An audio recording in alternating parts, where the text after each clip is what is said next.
वाहिगुरु वाहिगुरु वाहिगुरु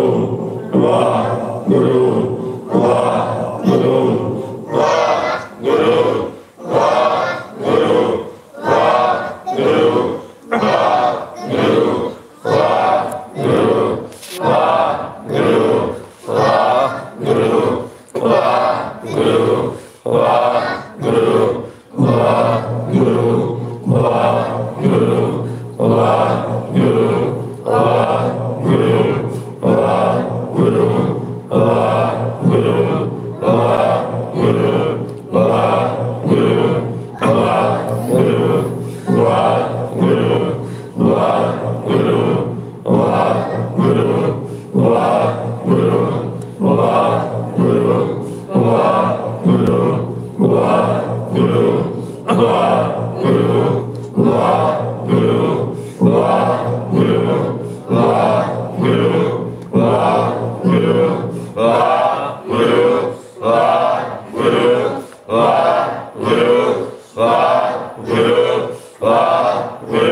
अगर कोई विद्यार्थी उत्थे सौ जाए ना,